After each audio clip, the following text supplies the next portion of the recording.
Goeiedag, liewe luisteraars, dit is weer ek, Adrian, met my tydgleef, wandel saam met Jesus. Ek groet u weer eens in die wonderlike naam van ons Here Jesus Christus. Genade vir julle en vrede van God, onze Vader en die Here Jesus Christus. Amen. Wat 'n voorreg is dit nie, om weer 'n geleentheid te kry om saam met u te verkeer, rondom die woord van God nie. Ek hoop en vertrou dat het met u goed gaan. Aan die van u wat ook deur 'n tyd van uitdagings en beproewinge of siekte gaan, wil ek bemoedig vanmôre.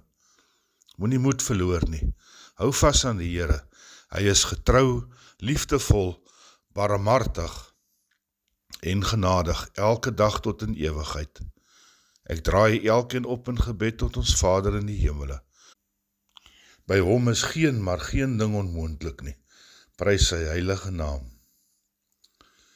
Ja, liewe luisteraars, die tema vir vandag se woord is die juk van Jesus.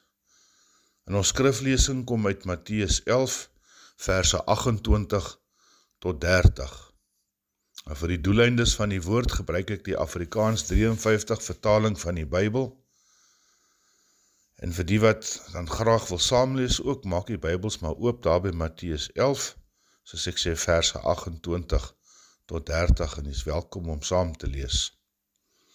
Nou laat ons oorgaan na die skriflesing. Die skriflesing is nie lang vandag nie, dit is 3 kort, maar kragtige verse vanuit die skrif. En ek gaan dan dit nou lees. Right, vers 28. Kom na my toe, almal wat vermoeid en belas is, en ek sal julle rus gee. Neem my juk op julle en leer van my. Want ek is sagmoedig en nederig van hart, en julle sal rus vind vir julle siele. Want my juk is sag, en my las is lig. Tot sover. Geseënd is die wat die woord van die Here ontvang en in hulle harte bewaar. Amen. Geliefde broeders en susters in ons Here Jesus Christus, met hierdie boodskap van vandag, wil ek u elkeen eerstens die vraag kom vra. Waar vind u elkeen u rus en vrede vir u siele vandaan? Ja, waar vind u elkeen u rus en vrede vir u siele vandaan? Vind u dit iewers deur u eie krag, of vind u dit by God? Sien, ons leef in 'n siek, in 'n rowwe en ongenaakbare wêreld waar daar min of geen genade vir ons is nie.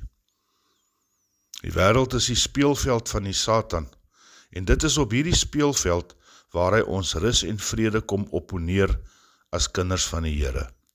Hy mislei ons daagliks deur sy leuns, hy versoek ons daagliks met allerlei situasies en uitdagings om ons lewe omver te kom werp. Die versoeker kom daagliks om te slag, te steel en te verwoes. En hierdie duiwel is uitgeslape, hy kom soos 'n brullende leeu wanneer u en ek dit nie verwag nie. Hy weet wat 'n knoppies om te druk, om ons swakheid as mens uit te byt. Hy verlei beide die sondaar mens en die gelowige. Hy ontsien niemand nie, beide die sondaar mens en die gelowige. Hy laat die gras groener lyk aan die ander kant. Hy laat ons deur sy leuns glo, dat ons as mens in eie krag en met hoogmoed en trots tot ons probleme en uitdagings self kan dra, en dit op ons eie krag. Dit kan uitsorteer sonder om op God alleen te vertrou, om die oorlog vir ons te baklei.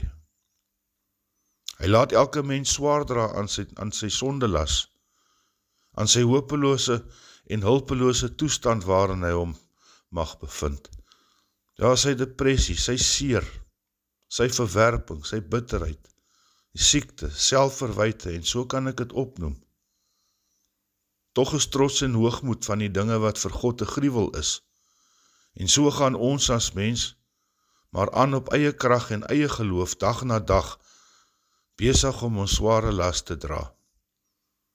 Jy sien, ons as mens raak moeg en vermoeid met hierdie sware las wat ons moet dra.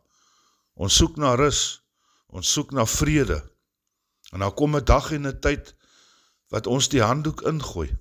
Ons dra swaar in ons sondes, ons uitdagings, ons situasie waarvoor dit nou blyk geen oplossing te vinde is nie. Ons bevind onsself geestelik in 'n dorre stuk woestyn.